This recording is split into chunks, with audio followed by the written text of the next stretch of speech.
राजकुमारी सुंदरी, तू मौत की भीख मांगेगी पर तुझे मौत भी नसीब नहीं होगी। सारी जिंदगी तुझे इसी बदसूरत चेहरे के साथ जीना होगा। हाँ।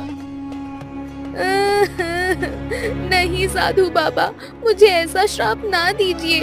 इससे अच्छा है आप मुझे मृत्यु दरास्त श्राप दे दीजिए। मैं ये चेहरा लेकर वापस राजमहल नहीं जाऊंगी। पुराने समय की बात है। इंद्रपुर नामक गांव में एक बादशाह नामक राजा रहा करता था। उसको एक ही पुत्री थी जिसका नाम था राजकुमारी सुंदरी। राजकुमारी सुंदरी का नाम उनकी सुंदरता पे ही रखा गया था।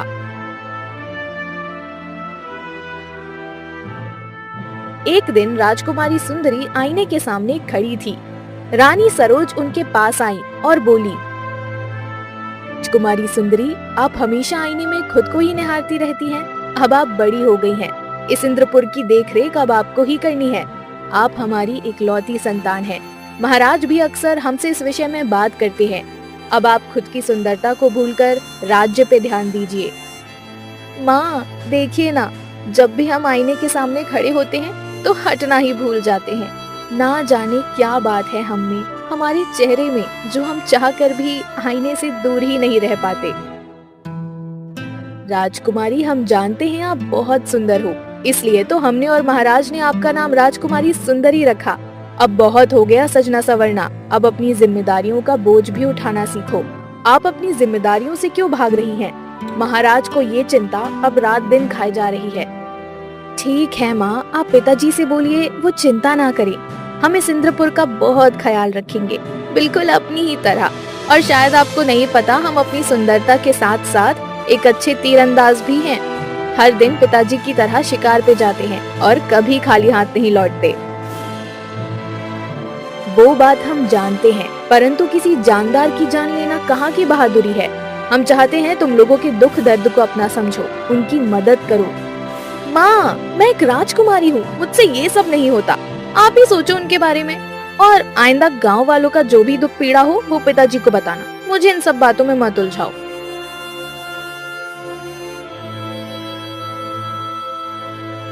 इतना बोलकर राजकुमारी ने अपना तीर से भरा तरकश उठाया और महल के बाहर निकल गई। बाहर राजकुमारी का घोड़ा उनकी प्रतीक्षा कर रहा था। राजकुमारी घोड़े पे बैठकर जंगल की ओर चल दी। रानी की बोली गई बातें उसको अंदर ही अंदर बहुत क्रोध दिला रही थी। थोड़ी ही देर में वो जंगल के बीच पहुंच गई। राजकुमारी को घूमते घूमते शाम हो गई, पर आज उनको कोई भी शिकार नजर नहीं आया। राजकुमारी का दिमाग तो सुबह से ही गर्म था। अब शिकार ना मिलने पे वो क्रोध से पागल हो गई। ये कैसे हो सकता है? मैं खाली हाथ महल नहीं लौट सकती। मुझे अपना शिकार ढूंढना ही होगा।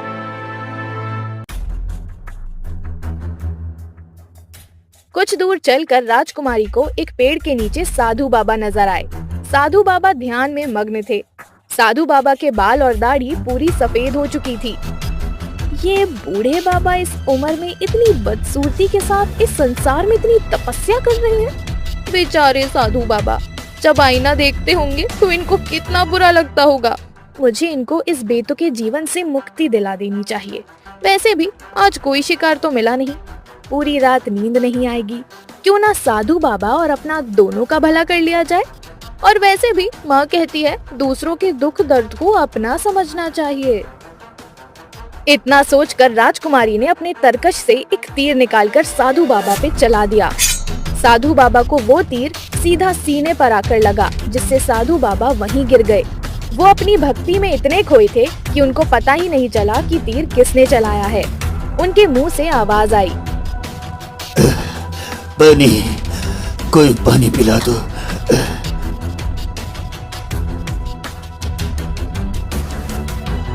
बाबा, पानी तो है मेरे पास, घोड़े पे बंधा हुआ है। यदि मैंने आपको पानी पिला दिया तो कहीं ऐसा ना हो कि आपकी बदसूरत उंगलियां मेरे नाजुक हाथों को छू जाए, तो मेरी उंगलियां गंदी हो जाएंगी। साधु बाबा ने देखा राजकुमारी के हाथों में तीर और धनुष था। साधु बाबा समझ गए राजकुमारी ने ही उनपे तीर चलाया है। राजकुमारी सुंदरी, बहुत घमंड है ना तुझे अपनी सुंदरता पे। मैं तुझे श्राप देता हूँ, तू सारी जिंदगी एक बदसूरत औरत बन के रहेगी। तू मौत की भीख मांगेगी पर मौत भी तुझे नसीब नहीं होगी। हाँ, इतना बोलकर साधु बाबा की मृत्यु हो गई और राजकुमारी हंसने लगी। बूढ़े साधु, तुझे क्या लगता है तेरी इन बातों से मेरी सुंदरता पे कोई आँच आएगी? राजकुमारी सुंदरी को हंसते हंसते आभास हुआ कि उसके चेहरे की त्वचा सिकुड़ रही है। उसने अपने हाथ से चेहरे को छुआ जहाँ पे कुछ नसें खड़ी हो गई थी।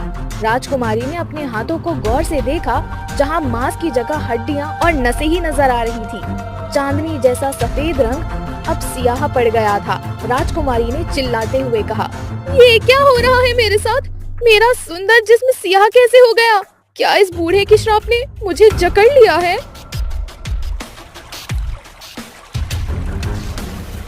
राजकुमारी ने पास के तालाब में अपना चेहरा पानी में देखा तो उसके मुंह से खौफनाक चीख निकली।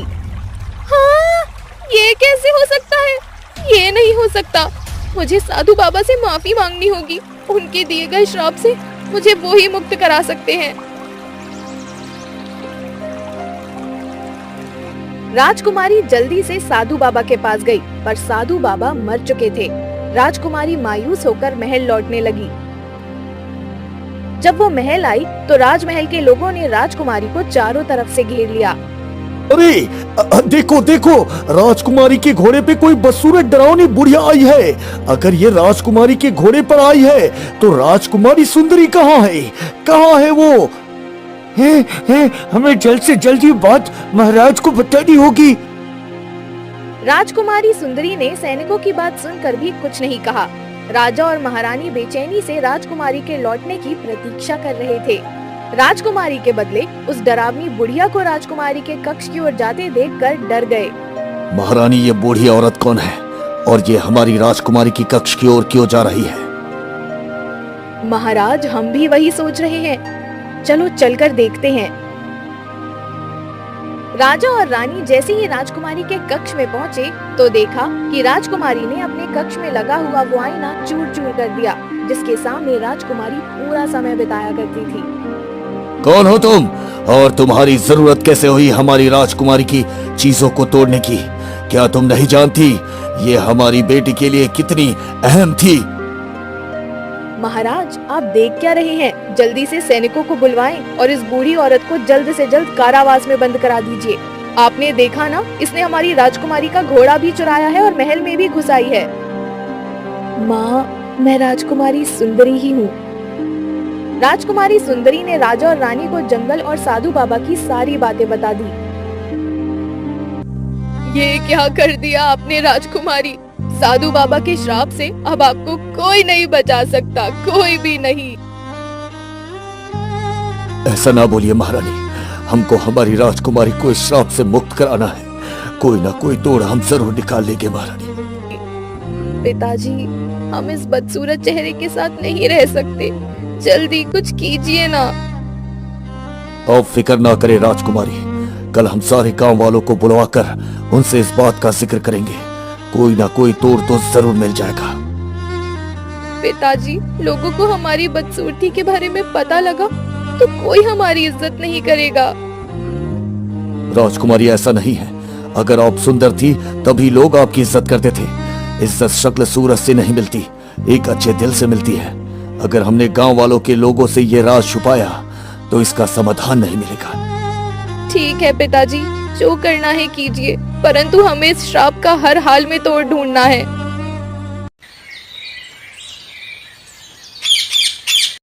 अगले दिन राजा ने पूरे गांव में डुगडुगी पिटवा दी।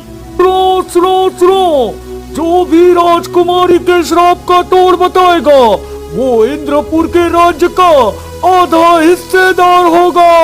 सुनो सुनो सुनो। कुछ ही देर में महल के अंदर लोगों की भीड़ लगनी शुरू हो गई, परंतु किसी के पास भी साधु बाबा के श्राप से मुक्ति का समाधान नहीं था।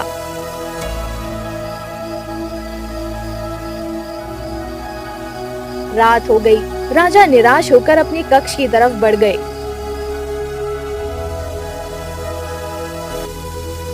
कई दिन ऐसे ही बीत गए। एक दिन मंत्री जी ने कहा, महाराज, एक जवान लड़का है जो आपसे मिलना चाहता है। वो कई दिनों से रोज महल आ रहा है। आप किसी से मिलना नहीं चाहते, इसलिए मैंने आपको बताया भी नहीं महाराज। हाँ मंत्री जी, हमारा मन नहीं किसी से मिलने का। उसको बोलो वो यहाँ से चला जाए। महाराज उसका कहना है कि वो साधु बाबा के श्राप के बारे में जानता है। मंत्री, अब हमें लगता है कि किसी के पास भी इसका तोड़ नहीं है। मंत्री के काफी प्रयास के बाद राजा ने उस लड़के को अंदर बुला लिया। महाराज, देरी से आने के लिए क्षमा चाहता हूँ। मेरा नाम आर्यन है, मैं इसी गांव में रहता हूँ। कुछ दिनों से गांव के बाहर गया था और जब लौट के आया तो गांव के लोगों ने राजकुमारी के बारे में बताया मुझे। हाँ, तुम्हें जो बोलना है जल्दी बोलो। महाराज, साधु बाबा के श्राप का तोड़ यतनपुर की गुफा में मिलेगा। यदि राजकुमारी खुद यतनगढ़ की गुफा में जाए, द्वार के पहरेदार सरक की दी हुई परीक्षा में सफल हो जाए, तो वो राजकुमारी को इस श्राप से मुक्ति दिलाने का रास्ता अवश्य बता देंगे। तुम जानते भी हो तुम सरक की बात कर रहे हो, वो कितना खतरनाक है। सारे गांव के लोगों का खून भी उसको पिला दो तो उसकी प्यास नहीं बुझती। क्या तुम भूल गए यतनगढ़ के रहस्य को? यतनगढ़ को हजारों वर्षों से किसी ने नहीं देखा। सरक द्वार के अंदर जाने वाले से पहले ही वहां जाने वाले की खून की बलि ले लेता है। महाराज, राजकुमारी के पास इसके अलावा कोई दूसरा रास्ता नहीं है। साधु बाबा भी मर चुके हैं, अब राजकुमारी को यही करना होगा। आर्यन की बात सुनकर राजा बहुत चिंतित हो गए। उन्होंने राजकुमारी और महारानी को आर्यन की सारी बातें बता दी। पिताजी, मैं कल ही यतनपुर के जंगल जाऊंगी और सरक की दी हुई परीक्षा को भी अवश्य पार करूंगी और जल्द ही इस श्राप से मुक्त हो जाऊंगी। अगले दिन राजकुमारी महल के बाहर जाने लगी तो गांव के कुछ लोग राजा के सामने आकर खड़े हो गए। क्या हुआ? आप लोग यहाँ क्यों आए हो? महाराज, आर्यन ने हमें सब बता दिया है। राजकुमारी के साथ कोई भी मनुष्य सरक की गुफा में प्रवेश नहीं कर सकता। अगर मनुष्य वहां नहीं जा सकता तो राजकुमारी भी एक मनुष्य ही है। हम राजकुमारी को अकेले वहां नहीं जाने देंगे। हम भी राजकुमारी के साथ ही जाएंगे महाराज। हाँ, हम आपकी चिंता समझ रहे हैं, परंतु अगर सरक की गुफा में आप में से किसी ने भी पांव रखा तो जलकर भस्म हो जाओगे। इसलिए आप लोग रास्ते से हट जाए, राजकुमारी को जाने दीजिए। महाराज, हम सरक की गुफा में तो नहीं जा सकते, परंतु यतनगढ़ के जंगल में तो जा सकते हैं। जब राजकुमारी गुफा के अंदर जाएगी तब हम उनकी बाहर प्रतीक्षा करेंगे। हम हमारी राजकुमारी को अकेले नहीं जाने दे सकते महाराज। लोगों का इतना स्नेह देखकर राजकुमारी की आंखें नम हो गई। राजकुमारी के इतने डरावने होने पर भी कोई उससे घिन नहीं कर रहा था। राजा के लाख समझाने के बाद भी जब लोग पीछे नहीं हटे थे तो राजा ने दो लोगों को राजकुमारी के पीछे जाने की अनुमति दे दी। कुछ ही देर में वो यतनगढ़ के जंगल में पहुंच गए। जंगल बहुत ही खौफनाक था। जंगल में जाकर राजकुमारी ने उन दो लोगों को वहीं रोक दिया। लोग वहीं रुककर राजकुमारी की प्रतीक्षा करने लगे। राजकुमारी ने जैसे ही गुफा के द्वार के अंदर प्रवेश करना चाहा तो द्वार के ऊपर सरक का डरावना चेहरा नजर आया। राजकुमारी सुंदरी, आखिर तू आ ही गई। मैं कब से तेरी प्रतीक्षा कर रहा हूँ। मेरे लिए खून लाई है ना? कौन सा खून? मेरे पास तो कोई खून नहीं है। मूर्ख राजकुमारी, तूने जो गुफा के बाहर दो लोग छोड़े हैं उनको अंदर लेकर आओ और मुझे उनके खून की बलि दे दो। उनकी बलि से अपना मुंह खोल दूंगा और तुझे भीतर का रास्ता मिल जाएगा। राजकुमारी सुंदरी ने ये सुना तो सोचने लगी, जो लोग मुझे इतना स्नेह करते हैं मैं उनकी बलि कैसे दे सकती हूँ। वो लोग अपनी जान पे खेल के मेरे साथ यहाँ आए हैं। मैं उनकी बलि नहीं दे सकती। मुझे कुछ और सोचना पड़ेगा। सरक, तुम्हें खून की बलि चाहिए ना? मैं तुमको खून दूंगी, फिर तो तुम अपना द्वार खोल सकते हो ना? हाँ राजकुमारी, यही सरक के द्वार की भेंट है। हाँ। राजकुमारी ने अपना खंजर निकाला और अपनी एक उंगली को काट दिया। उसका खून उस द्वार पे गिरने लगा, जिसको देख सरक ने कहा, ये क्या किया तूने राजकुमारी? अगर तू श्राप से मुक्त हो गई तो फिर तेरी एक उंगली के बिना सुंदर कैसे लगेगी? फिर तू इस संसार की सबसे सुंदर राजकुमारी नहीं मानी जाएगी। हाँ सरक, मुझे मेरी गलती का आभास हो चुका है। अपनी सुंदरता को बचाने के लिए अब मैं किसी निर्दोष की जान नहीं ले सकती। तेरी नियति इस सरक को पसंद आई। मुझे कोई खून नहीं चाहिए था, बस तेरी नियति देखनी थी। इतने वर्षों से यहाँ जो भी आया है वो हमेशा साथ आए लोगों की बलि देता आया है, इसलिए आज तक कोई भी द्वार के भीतर ना जा सका। अब तू अंदर जा सकती है।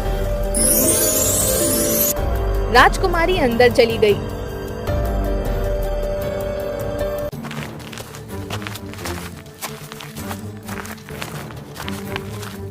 अंदर आकर राजकुमारी ने देखा वो पूरा गांव था। वहाँ सब लोग आंखें खोल के सो रहे थे। किसी के हाथ में पानी की बाल्टी थी, किसी के हाथ में खाना। कोई अपने खेतों में काम कर रहा था। उनको देख के ऐसा लग रहा था वो काम करते करते ही सो गए। राजकुमारी उनको देखकर आश्चर्य से बोली, यहाँ तो सभी सोए हैं और लगता है सालों से ये लोग ऐसे ही सो रहे हैं। ये मेरी मदद कैसे कर सकते हैं? राजकुमारी ने देखा वहाँ एक कुआं है। उस कुएं का पानी उबल रहा है। हमने आज तक जितने भी कुएं देखे हैं उससे लोग बाल्टी से ही पानी निकालते हैं, फिर ये पानी खुद कैसे बाहर आ रहा है? राजकुमारी ने उस कुएं का पानी एक बाल्टी में भरा, जिससे पानी का रंग जामुनी हो गया। राजकुमारी ने उस जामुनी पानी के बाल्टी में झांका तो उस पानी में राजकुमारी को अपना वही सुंदर चेहरा दिखा जो साधु के श्राप देने से पहले था। ये पानी तो मेरा असली चेहरा दिखा रहा है। ये जरूर कोई जादुई पानी होगा। मुझे इस पानी को पी लेना चाहिए।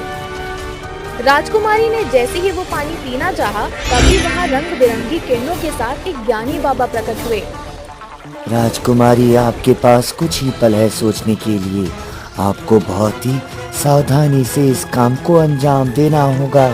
यदि आप इस कार्य को करने में सक्षम हो गई तो आप इस श्राप से मुक्त हो सकती हैं। मुझे क्या करना चाहिए ज्ञानी बाबा?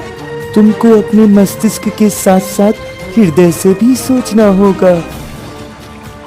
इतना बोलकर ज्ञानी बाबा रंग बिरंगी किरणों के साथ गायब हो गए। राजकुमारी सोचने लगी, अगर ये ज्ञानी बाबा यहाँ सिर्फ मुझे सतर्क करने आए हैं तो कोई ना कोई खतरा जरूर होगा। राजकुमारी ने उस पानी को उन लोगों पे छिड़क दिया जो खुली आंखों से सोए हुए थे। राजकुमारी के पानी डालते ही वो सब लोग गहरी नींद से जाग उठे। तभी एक आदमी वहाँ आया। उसने सुंदर वस्त्र और आभूषण पहने हुए थे। उसने राजकुमारी से कहा, मैं इस रतनगढ़ का राजा हूँ। हजारों वर्षों से हमारे रतनगढ़ को श्राप मिला था, जिसके कारण हम लोग सदियों से सोए हुए थे। कैसा श्राप? रतनगढ़ में एक बिना बाल वाली औरत आई थी। पूरे गांव वालों ने उसका मजाक बनाया था। लोग उस पे पत्थर और कंकड़ भी बरसाते थे। एक दिन वो अपनी पीड़ा लेके महल भी आई, परंतु मैंने अपने सैनिकों से उसको महल से बाहर फिकवा दिया, जिस कारण उस औरत ने रतनगढ़ को श्राप दे दिया और रतनगढ़ जागते जागते ही सोता रह गया। इतना ही नहीं, उस बुढ़िया ने इस महल के द्वार पे सरक को भी विराजमान कर दिया, ताकि कोई अंदर आकर हमें श्राप से मुक्त ना करा दे। तुमने हमारी सहायता की, तुम्हारा बहुत बहुत धन्यवाद, बहुत बहुत धन्यवाद। उस औरत ने अगर आपको श्राप दिया तो फिर इस कुएं के पानी को इतना नजदीक क्यों रखा? वो औरत हमारी बेबसी को देखना चाहती थी।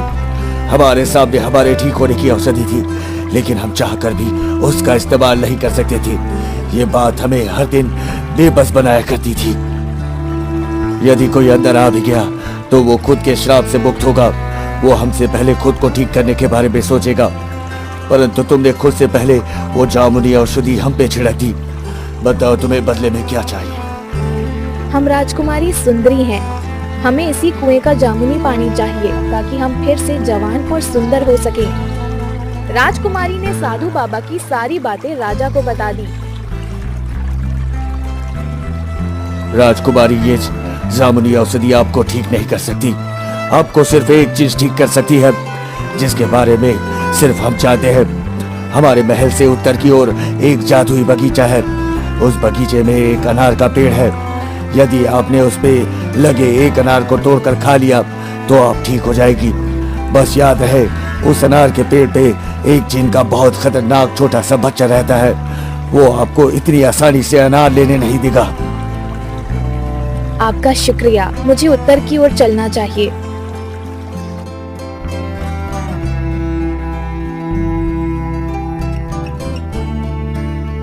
राजकुमारी उत्तर की ओर चल दी। कुछ ही देर में राजकुमारी उस बगीचे में पहुंच गई, जहां जिन का डरावना बच्चा बैठा हुआ था। मुझे इस अनार के पेड़ का एक अनार चाहिए, आपकी बड़ी मेहरबानी होगी। तू इस अनार को तोड़ तो ले, परंतु अगर तू 2 पल में इस बगीचे से बाहर नहीं गई तो इस अनार के पेड़ की जड़ में समा जाएगी। हाँ। ठीक है, मुझे ये मुआसत मंजूर है। राजकुमारी ने वो अनार तोड़ लिया, जिसके टूटते ही वो जिन का बच्चा रंग बिरंगी किरणों के साथ एक सुंदर बच्चा बन गया। उस बच्चे ने एक चमकता हुआ मोती राजकुमारी की तरफ उछाला। राजकुमारी, इस मोती को पकड़ के तुम 2 पल में बगीचा पार कर सकती हो। मैं इस बगीचे का रखवाला हूँ। ये अनार किसी गलत हाथ में न पड़ जाए, बस इसलिए लोगों को डराता हूँ। राजकुमारी ने जल्दी से वो मोती पकड़ लिया। उस मोती के पकड़ते ही राजकुमारी उस बगीचे के बाहर आ गई। राजकुमारी ने वो अनार खोल के देखा तो वो अंदर से खाली था। वो उदास हो गई। फिर राजकुमारी ने उस चमकते हुए मोती को देखा, जिसका रंग अब लाल हो चुका था। वो ही अनार का असली दाना था। राजकुमारी ने वो मोती मुंह में रख लिया, जिसके खाते ही राजकुमारी फिर से सुंदर राजकुमारी बन गई। वो बहुत खुश हुई और अपने महल लौट आई। राजकुमारी को अब आभास हो चुका था, संसार में सबसे सुंदर वो नहीं बल्कि